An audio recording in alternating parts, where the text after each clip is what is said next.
Hello friends, आज की video में हम डिस्टल एंड रेडियस जो कि हमारी कलाई में एक बोन होती है उसके फ्रैक्चर हो जाने के बाद जब हम ऑपरेशन करते हैं तो किन किन चीज़ों का ध्यान रखते हैं, हमारे रिडक्शन के क्राइटेरिया क्या क्या होते हैं, उसके बारे में चर्चा करेंगे। सबसे पहले तो जोड़ के जो भी फ्रैक्चर होते हैं जैसे कंधे का, कोहनी का, कलाई का, हिप का, नी का, एंकल का, उसमें हमें सीटी स्कैन कराना चाहिए। सीटी स्कैन कराने से हमें ऑपरेशन की प्लानिंग करने में बहुत मदद मिलती है और ऑपरेशन के सफल होने के चांस बढ़ जाते हैं। तो ये हमने इस पेशेंट के रिस्ट का सीटी स्कैन कराया है जिस पे हम डिस्कस करते हैं। सो फ्रेंड्स, ये इस पेशेंट का सीटी स्कैन है। यहाँ सीटी स्कैन में हम देखते हैं सबसे पहले तो रेडियल हाइट। ये रेडियल हाइट यहाँ से ये जनरली रेडियल हाइट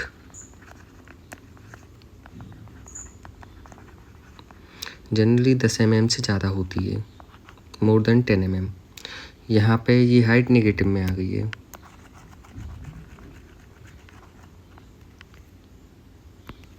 यहाँ इस जगह। फिर इसके बाद हम देखते हैं रेडियल इंक्लाइनेशन। रेडियल इंक्लाइनेशन ये एंगल, ये generally radial inclination angle more than 20 degree होता है, लेकिन यहाँ पे ये लगभग 0 डिग्री पर आ चुका है। रेडियल इंक्लाइनेशन ये हम पहले भी डिस्कस कर चुके हैं ये सब चीज़ें। थर्ड नंबर पे हम देखते हैं स्टेप ऑफ। स्टेप ऑफ का मतलब ये बीच में जो डिफरेंस आ रहा है जॉइंट में, ये स्टेप ऑफ है। यह नॉर्मली 2 mm से कम होना चाहिए। Step of should be less than 2 mm। ये सीटी स्कैन में हमें अच्छा खासा स्टेप ऑफ यहाँ पर दिखाई दे रहा है। यहाँ, यहाँ, यहाँ। फोर्थ नंबर पर हम देखते हैं वोलर टिल्ट जो कि नॉर्मल होती है, बट ये वोलर टिल्ट यहाँ पे ख़त्म हो गई है। ये न्यूट्रल टिल्ट हो गया है पूरा जॉइंट।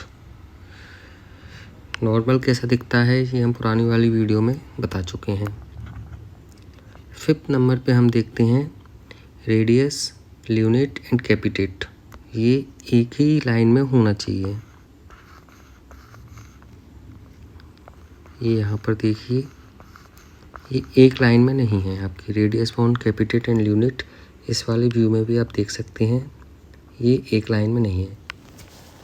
अब हमने इस पेशेंट का ऑपरेशन किया और ऑपरेशन के दौरान कुछ इमेज क्लिक की जिसको मैं अभी डिटेल से बताता हूँ।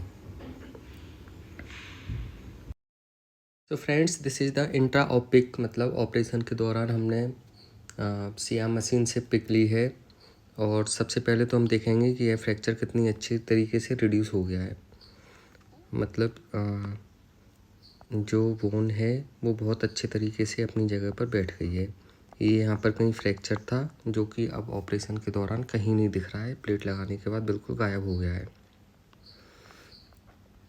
सबसे पहले तो मैं ये बताना चाहूँगा कि ये फ्रैक्चर 1 महीने पुराना था और पुराने फ्रैक्चर को हमें जोड़ने में, रिड्यूस करने में, ऑपरेशन करने में बहुत दिक्कत आती है, क्योंकि बोन के अलावा जो आसपास का सॉफ्ट टिश्यू होता है, मसल्स होती हैं, उनमें फाइब्रोसिस हो जाती है। यह फाइब्रोसिस इतनी आसानी तरीके से जाती नहीं है, सही नहीं होती है। इसमें हमें बहुत मशक्क़त करना पड़ती है, बट फाइनली अगर रिजल्ट अच्छा मिल जाता है तो हमारी पूरी मेहनत सही हो जाती है। अब हम रिडक्शन के क्राइटेरिया की बात करते हैं। तो सबसे पहले रेडियल हाइट जो कि 10 mm से ज़्यादा होना चाहिए और इस फ्रैक्चर में हमें मिल चुकी है रेडियल हाइट। इसके बाद में हम बात करते हैं रेडियल इंक्लिनेशन की। रेडियल इंक्लिनेशन मतलब इन दोनों के बीच का एंगल जो कि नॉर्मल 20 डिग्री से ज़्यादा होता है, और ये भी हमें इस फ्रैक्चर में, इस ऑपरेशन में मिल चुका है। थर्ड नंबर पे हम बात करते हैं स्टेप ऑफ। स्टेप ऑफ मतलब इसके बीच का जो गैप, ये भी हमारा चला गया है ऑपरेशन के दौरान। स्टेप ऑफ हमने बिल्कुल 0 कर दिया है। अब हम देखते हैं इसका लेटरल व्यू। लेटरल व्यू ये रहा। इस व्यू में हम दो चीज़ों का विशेष ध्यान रखते हैं। पहला तो रेडियस बोन जो कि ये है, ल्यूनेट बोन और कैपिटेट बोन, ये एक ही डायरेक्शन में होना चाहिए, अलाइनमेंट इनका होना चाहिए, तो जो कि हमें इस ऑपरेशन में मिल चुका है। 5th नंबर पे हम देखते हैं टिल्ट। तो जो नॉर्मल हमारा जॉइंट रहता है ये बोलरी टिल्ट रहता है, बोलर मतलब आगे की तरफ। तो इस ऑपरेशन में भी हमें बोलर टिल्ट मिल गया है। तो मेरी नज़रों में ये ऑपरेशन बहुत अच्छा हुआ है, ऑपरेशन के रिजल्ट बहुत अच्छे मिलने वाले हैं। अगली वीडियो में ऑपरेशन के बाद जो होने वाली कसरत होती है वो आपको बताऊंगा।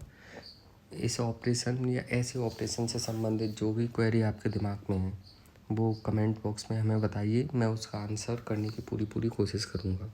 Thank you.